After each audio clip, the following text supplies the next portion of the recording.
Professor Hartman here. Today we're going to discuss pH and buffers. pH is basically the number of hydrogen ions in a specific solution compared to pure water. Pure water has a pH of 7. And then what we do is we rate all of the other types of solutions to pure water. And that's how we get the pH scale. There's a measure of how many hydrogens are in the solution, and we can measure that using a pH meter, pH paper, or different pH indicators, and you might have seen some of these in your pool test kit. Phenol red is typically used as a pH indicator for testing whether a solution is acid or a base. So let's take a look. First of all, let's look at our outline and see what we're going to be learning, the values of the pH scale, and then you can basically tell me whether a pH 3 is an acid or a base. pH 9, is that an acid or a base? And what's pH 7? We just discussed that. And then some common solutions here: soda, ammonia, coffee, bleach, stomach acid. And you're just going to tell me whether these substances are acid or bases. Okay? So let's move ahead. What I've done again is basically I did a Google search for pH scale, and I can show you that. See? And there is the one that I've selected. Which one did I select? Here it is, right here, the first one. So let's take a look at that scale. There's all sorts of scales, but pretty much they say the same thing. Some might be more intricate with the substances that they have and the colors and so forth. So if we take a look at this scale, we see pH 7, our pure water, and notice the human body fluids here. pH 6, slightly acidic, urine and saliva. They don't have blood on here, but blood would fall between 7 and 8. So it would be slightly basic.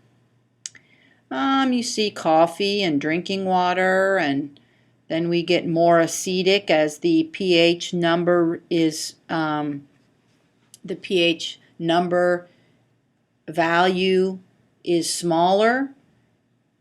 That means that the number of hydrogen ions in that solution is really great. See, so as the pH value decreases, the number of hydrogen ions in solution increases, and therefore that acid is very strong. So as the pH value decreases, the strength of the acid increases. The hydrogen ion number increases. Let's take a look at pH values that actually increase.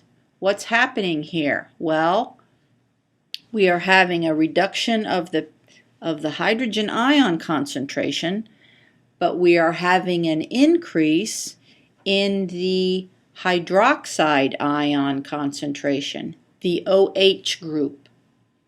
And that's what makes a base alkaline, meaning it can also be very dangerous and very harmful if you were to get it on your skin.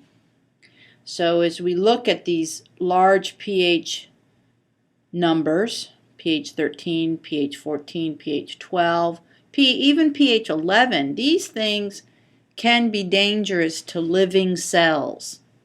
If you wash your hands properly, you should kill the bacteria on your hands.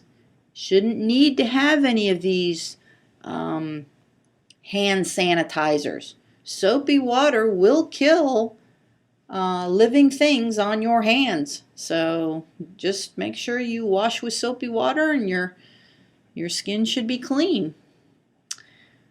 Okay, so just take a look and do your own Google search, and if you need to find out more about pH, read your book, look online.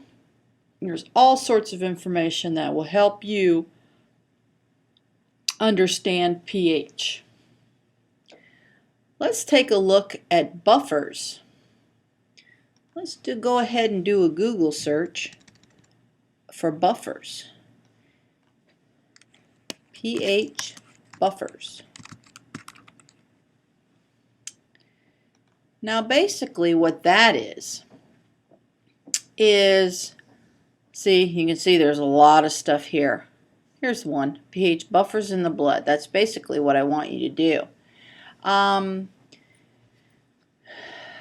You have mechanisms in your body that help to regulate specific levels, pH levels, oxygen levels, water levels, and this is homeostasis, the ability of your body to maintain constancy. One of these buffering systems is the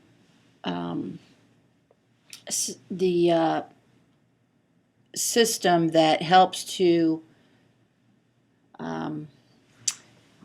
keep the appropriate pH of your blood. I don't know how good this, I guess you'd have to read through here.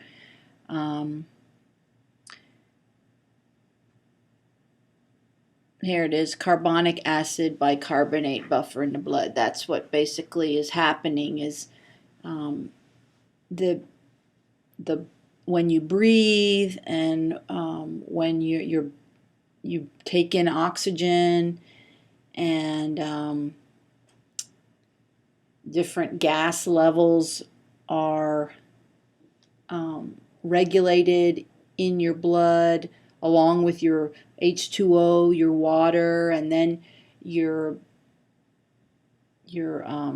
cells.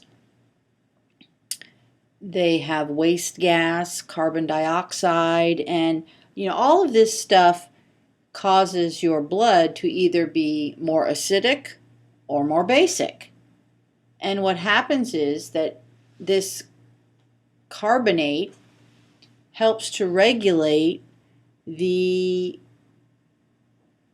increased hydrogens or the increased OH groups in your blood, and it helps to maintain constancy. And basically that's what a buffer does. If there's too much hydrogen, then it will try to buffer that by providing OH groups, hydroxide groups. So those two will help to balance each other out and then give us pure water.